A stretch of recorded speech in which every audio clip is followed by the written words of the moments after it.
Young people are often told they're the future, but rarely are they given a microphone in the present. Across council chambers, assemblies, and even Parliament itself, decisions are made every day that shape young lives, often without young people in the room. But some refuse to accept that silence. Ealaf is one of them. Now into her final year at school, Ealaf has become a powerful advocate for youth voice, locally, across London, and on the national stage. From chairing youth cabinet meetings in Hammersmith and Fulham to speaking in Parliament and debating votes at 16 on national television, her work asks a simple question. What happens when young people aren't just consulted, but heard? Welcome to Young Pioneers, a podcast series from the Godolphin and Latymer School celebrating some of the incredible things that Godolphin students achieve beyond the school walls.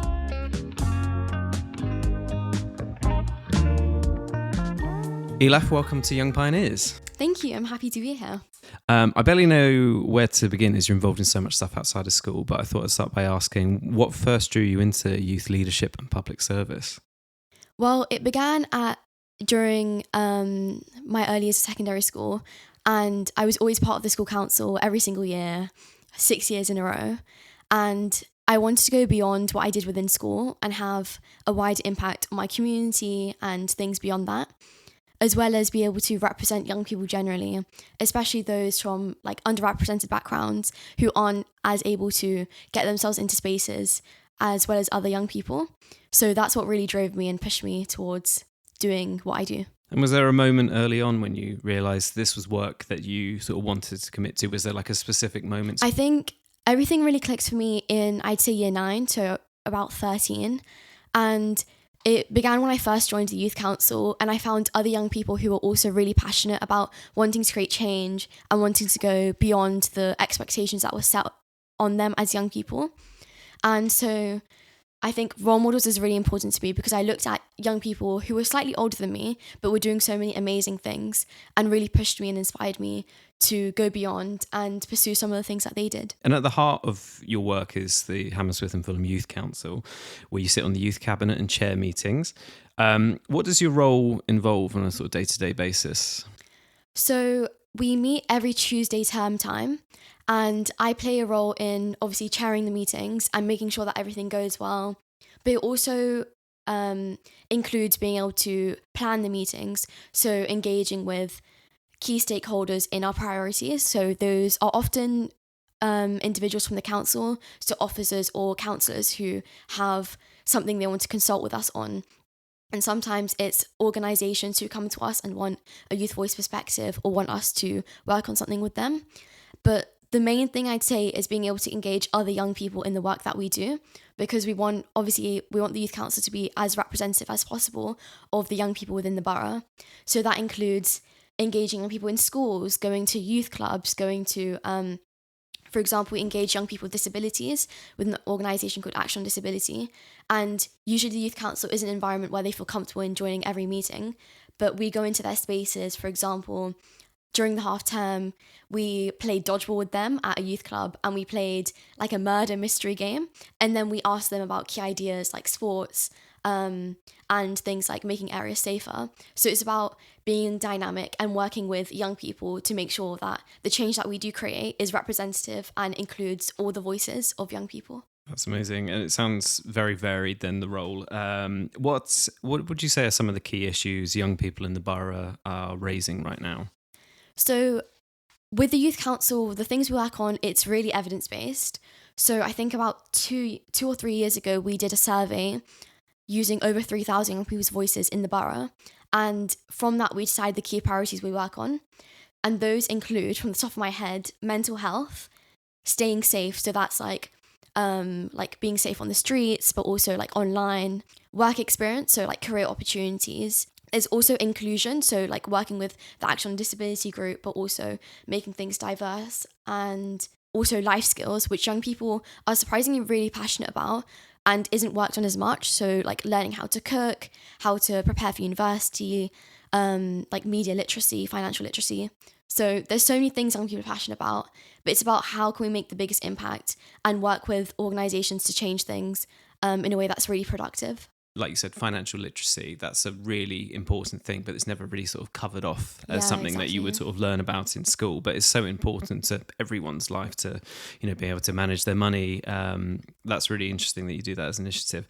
And you were elected by thousands of young people to be the member of the Youth Parliament for Hammersmith and Fulham. What responsibility comes with representing such a large and diverse group? And how would you say you stay connected to the perspectives of the young people you speak on behalf of? So I guess it is a really big responsibility because I want to do my best for the young people who voted for me. It makes me feel really good that young people wanted me to be in that position and work in so many amazing spaces and be able to represent them in that way. And it means just when engaging with other organisations or young people from across the UK, because it's UK Youth Parliament, so we have young people from England, Wales, Scotland and Northern Ireland. So it's really, really cool because I meet so many people, and sometimes random cities are named. I'm like, I've met someone from there, which is not a thing a lot of young people can name, especially from London. So I guess it's about ensuring that the things that I discuss within the Youth Council or with young people in my day-to-day life, I bring towards those platforms. And I guess in so many of my roles similar to that, where I represent the borough or I represent a certain group of young people, it is about like ensuring I keep that in mind and like have that mindset of I'm here for a purpose, and my purpose is making sure that the thousands of young people in this borough, whether they live, go to school or work here, are represented on these like high decision-making areas. So whether that be in things like politics or, for example, in sports. So I was on the youth board for the London Youth Games. It's about bringing forward those young people's voices and making sure that I'm doing my best. You touched on there sort of briefly about how the Youth Parliament is made up of sort of lots of different parts of the UK. Have you noticed some sort of commonality about some of the issues being raised from, sort of different sections of the UK? Because obviously sometimes we do live in a bit of a London bubble, but, are kids in Wales concerned about the same things as the kids of Hammersmith and Fulham? So really interestingly, and I mean, I kind of get it, London gets a bit of hate in UK Youth Parliament, not from the organisation, but from the other young people, because it is really important that we recognise that being from London is a privilege in itself because of the opportunities that we get and how connected we are to decision making. So I mean, Parliament is literally in like the centre of London. Even though there is that difference within opportunity, there are things, as you said, that are common throughout the UK. For example, part of my role as member of Youth Parliament is twice I get to go to the House of Commons and debate in the chamber with Mr. Speaker or the deputy speakers. And one of the topics I spoke on was public transport. So London, of course, has the best transport in the UK. Young people in Hammersmith and Fulham care about the price of TfL, and we've got Oyster cards, for example, but young people don't have that outside of London. So they're paying the same fares that adults pay, which is obviously a clear disadvantage to young people who can't work or are in full-time education. So that's an example of an issue which affects all young people in different ways. So part of being a member of UK Youth Parliament is being able to recognise the differences in those issues, but also find ways to work on them together. Yeah, there's obviously certain things that we do take for granted, by being in the capital. It is obviously very different across the board. And some of your work is also focused on creating new platforms for young people to have a voice outside of yourself, having helped launch the podcast series Let's Talk About It. What conversations were you hearing that made you think that these need a bigger platform? So I think it primarily came from my everyday conversations with like people in my classes, outside of school and within the Youth Council. So for instance, the Let's Talk About It podcast came from one of our priorities on staying safe in healthy relationships. And that's why we focused the podcast on that topic, because we understood that there weren't many resources online for young people to access, especially in forms like a podcast from a young person. And well, from personal experience, I think information coming from someone as a young person to another young person is a lot better received than an adult giving a lecture or like telling someone to do something. Which is why, especially at Godolphin, it's really nice when there's so many student-led assemblies, because it's really nice to be on the same level and engaging with young people who are passionate about what they're giving an assembly on. So we covered a variety of topics, and I think the most unique one, and I think was really important, was toxic masculinity. And especially with the rise of like far-right hatred online. And at the time, like Andrew Tate, for example, was something really big, which I won't go into, but I'm sure everyone listening will understand.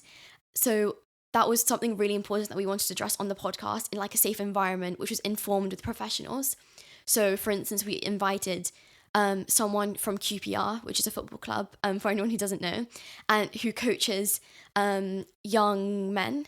And he was speaking about his perspective on like how he engages with young men and going against the difficulties of the rise of like toxic masculinity, which I don't think is really common and it's not really talked about, but it is really necessary.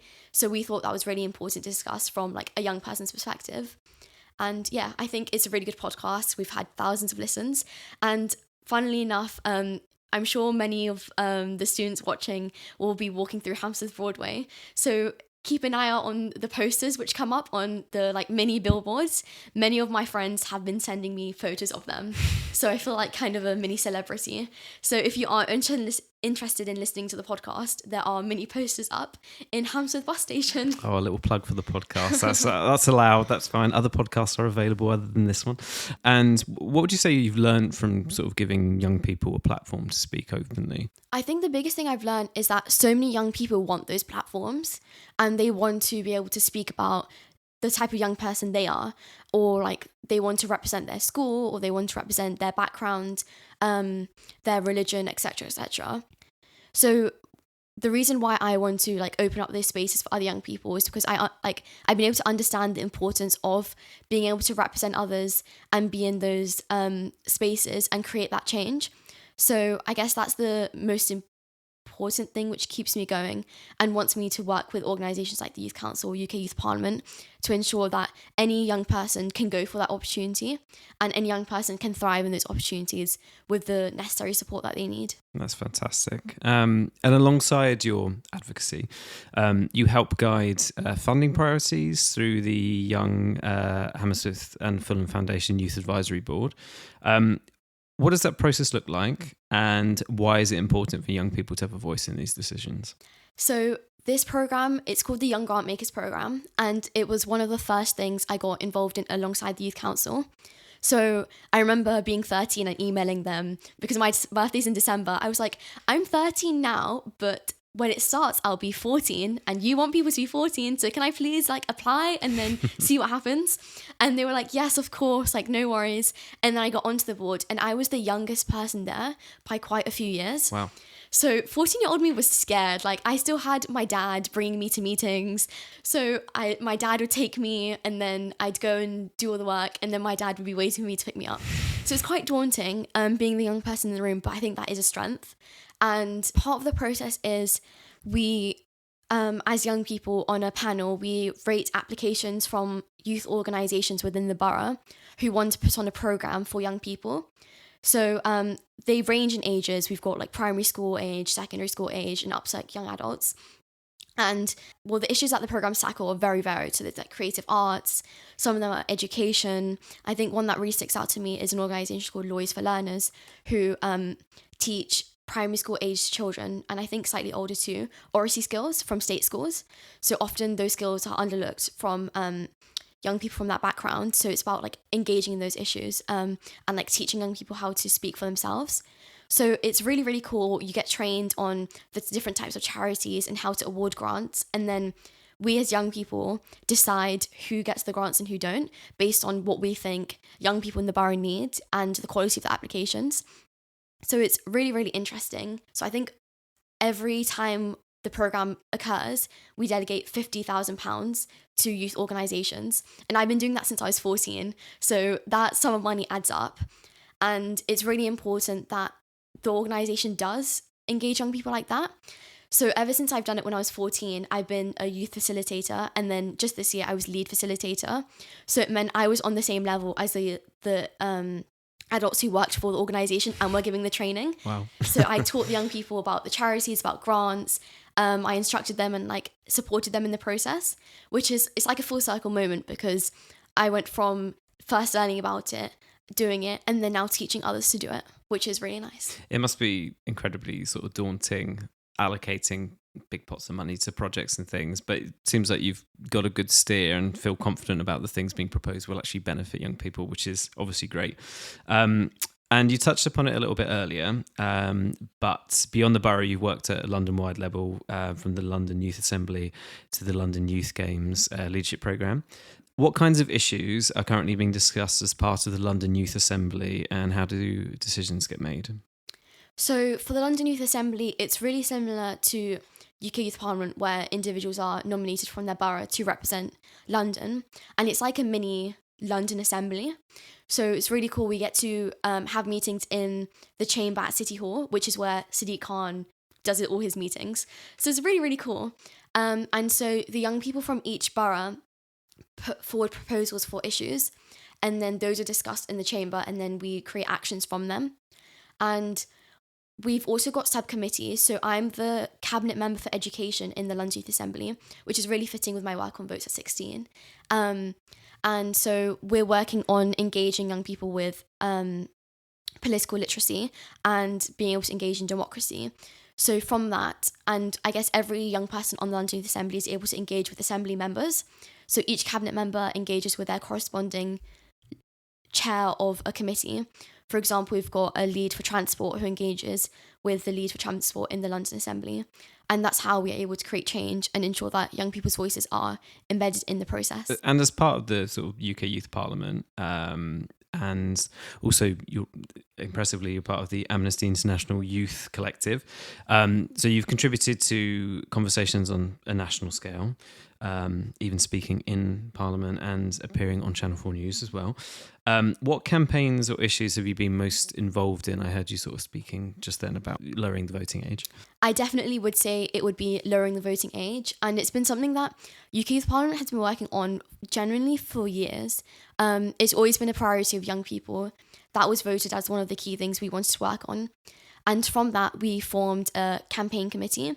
So from each region of the UK, so there's London, then there's like the east of England, there's like the southeast, there's Wales, Scotland. They delegate one young person from each region to form part of the campaign committee and work closely on that issue. And I was really lucky to be selected to be the representative for the Votes at 16 section. Soon came the day where the government announced that they'd be lowering the voting age to 16. That morning came so many media requests to UK Youth Parliament. I found out at, I think, 4 p.m. that they wanted someone to represent them, and I was the only option because I was the only young person living in London since their office was in London. So I get a message, I'm like, do you want to represent Channel 4 News? Felt really bad because at that same time, I was meeting with Ben Coleman, who's the Member of Parliament for Chelsea and Fulham. So my phone's pinging. I'm in the middle of Portcullis House, which is a part of the House of Commons. And he's like, what's going on? I'm like, I might be going on the news, but let's continue discussing priorities for young people. I'll deal with that later.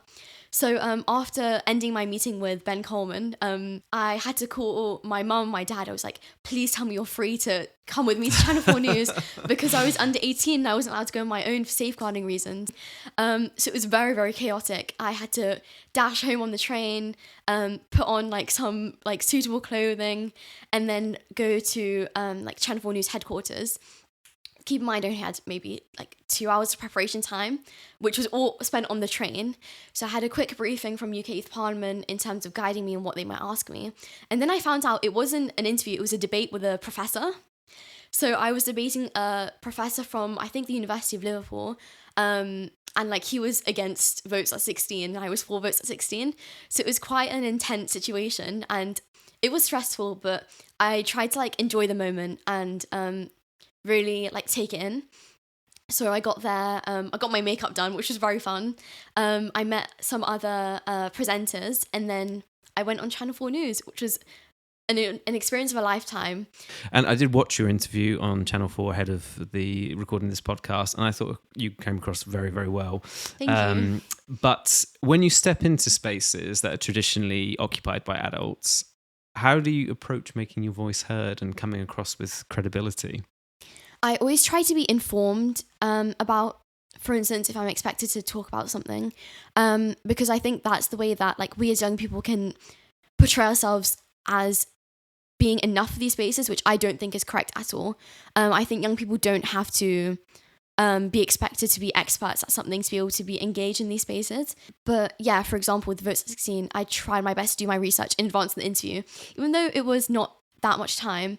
But if anyone's interested in looking at the interview, I tried to like put in key statistics, and I tried to like outdo the professor, even though it's actually his job to teach university students about politics. And I guess outside of knowledge, I think the best thing is passion. That's the biggest thing I go into these spaces thinking about. I'm like, I'm passionate about this thing. I'm representing young people who may be passionate about it, but don't have the privilege of being in those spaces. So how can I do my best as a young person, open up that space, but also create change for young people? It's a big responsibility. And like you said, it's kind of a delicate balance between coming armed with lots of facts, but also showing that passion and also representing other people. So you want to really get their viewpoints across and, you know, their passion for this issue. I think I think you did a fantastic job. Thank you. And you're into your final year of school with A-levels on the horizon, and you're very impressively juggling your schoolwork with your commitments at a local and national level. What's been the most challenging part, you would say, of balancing these responsibilities with school? I think it would be setting boundaries for myself in terms of like my capacity. So there's so many opportunities to do so many different things, but it's about what do I have the time for? And for me, I only put myself out there if I know I can do it justice, because I'd rather not take the opportunity for someone who could dedicate all their time to it and could do a really impressive job at it when I don't have the time, or I wouldn't be able to dedicate myself as much. So it is about having that time management. And for me, I think globally, even in the UK, not everyone gets the same opportunities. And that's what makes me really grateful and want to do my best in anything I do engage in, because I think we do come from a point of privilege in terms of these things are really accessible for us. And it is about acknowledging that, but also doing our best in those spaces and also opening up those spaces for other young people. Fantastic. And sort of looking to the future, what kind of work do you hope to continue doing? And should the Right Honourable Andy Slaughter MP be looking over his shoulder in the future? That's really funny you say that, because I actually met with him a few weeks ago as well. And he was asking me like, what are you hoping to do? And I was like I wasn't challenging him. I was asking him about key things that had come out. So I asked him about Andy Berman in Manchester. And I was like, what do you think of that as a Labour MP? So it was really interesting seeing his perspective. But I'm hoping to study either law or politics, philosophy and law at university and see where that takes me. So either in a career in law, maybe something political, or I'm hoping I do something where I can still involve that aspect of politics into my career or on the side. So trying to continue those things, because I do genuinely enjoy it. And even if I don't enter the realm of politics directly, I do want to engage with it elsewhere and outside, because there are so many opportunities to do that, doing it in consultations, even with the council. So yeah, lots of journeys on the horizon, but I'm not too sure where that will take me. But we're all very excited to see what happens next. And finally, I just wanted to ask, what advice would you give to someone who wants to get involved but doesn't know where to start? So if you're really passionate about politics or representing young people, I'd immediately say join the Youth Council, because it's open for young people aged 11 to 18 and up to 25 with special educational needs. That's just one way to get involved in the realm of politics, get involved with the council and other organisations that work with us. But I'd also say there's so many things online which may seem like out of your depth, but sometimes organisations do look for young people who don't have any experience. There's always something out there and for you to engage with or look at. And don't be discouraged by the fact you think, oh, I'm not experienced enough, or there's always someone better, because you might have the passion, which means you're a lot better than someone who is informed about a topic but doesn't have the passion at all. When I was 13 and I joined the Youth Council, I'd never joined anything like that. So it was something really new to me and really challenging. But you do learn and you do adapt. And it is about building those skills to eventually something you do want to do in the future. So I'd say try everything. You can always decline or stop doing something if you don't like it, but the last thing you want to do is to regret not going for something. So I always tell young people who ask me about my role as Member of Youth Parliament, going up for elections is scary because like my video was sent across schools in Hammersmith and Fulham, my manifesto, like my photo, but I would have really regretted it if I had not tried and had like been left knowing, oh, like I could have done that and I could have been this, but I didn't try. That's a great message. Ealaf, thank you so much for taking the time to talk about everything you're involved in. Your journey really challenges the idea that leadership has an age requirement, and we can't wait to see more of your work in the future. Amazing. Thank you. You've been listening to Young Pioneers, a podcast series from the Godolphin Latymer School.